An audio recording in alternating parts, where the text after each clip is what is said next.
This is a good question. Okay. Maybe it's personal, or like your marriage now. Yeah. How do you want it to be different than your parents' marriage? My parents were poor. Mine too. My parents have a beautiful marriage. How do I They want really do. how Oh, I I would like it to be. I mean, they just the mutual respect and love, joy. They get each other's humor.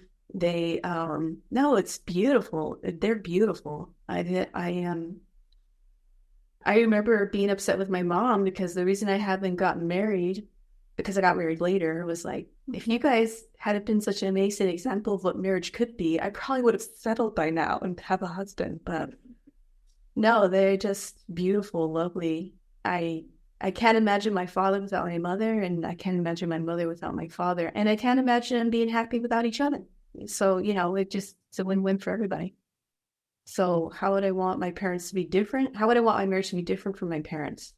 sounds like you really love what they create. Oh, they've got something amazing. Maybe just toss in a little bit of money in there and their magic. The magic is Wow. in there. They'll have it all. But my dad always said I'm rich in everything but money.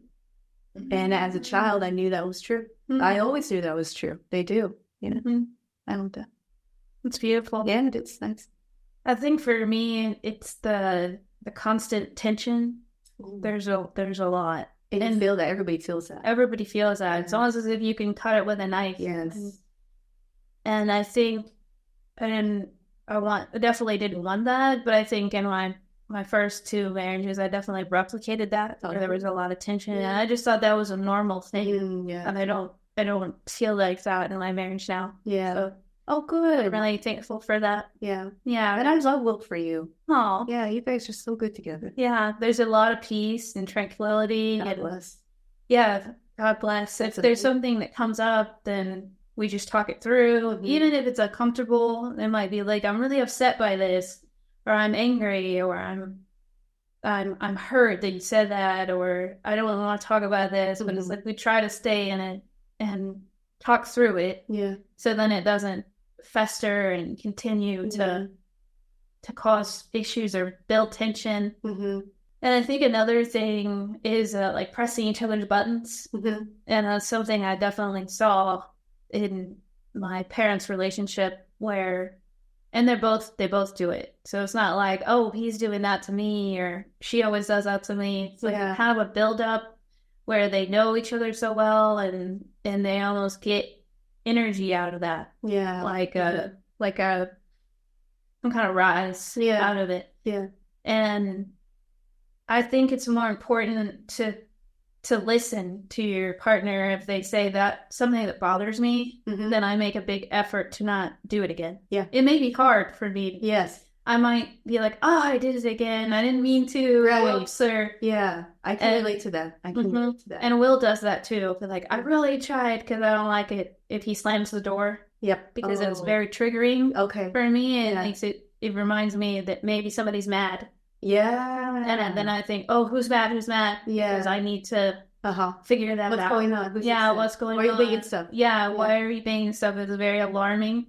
And so he makes a big effort to not do that. And sometimes he might, and it's like, oh, I didn't mean to, it slipped, or I'll do it more soft next time. Yeah. Tony says always slam the car door too hard. Yeah. And it's kind of triggering for him. Well, it's like you don't need to slam it. I'm like, I know I don't need to slam it, but I grew up with big, heavy, clunky, old, cheap I did too. cars. And the door would not shut unless you literally slammed it shut. Sure. And so I told him, like, that's my default. That's my, without thinking, slam it shut. And so I'm trying to get better at that. And because you want to make sure it's closed. I want to make sure it's closed. And I don't think about it and I slam it. And it's just like, can you not do that? I'm like, I could try. Because it's kind of like, whoa, it like, right? Yeah. It kind of shakes the whole car. Yeah. And sometimes the baby falls asleep in the car and it's like, close it gentle. Or like if he's in the car and you get out before him. Yeah.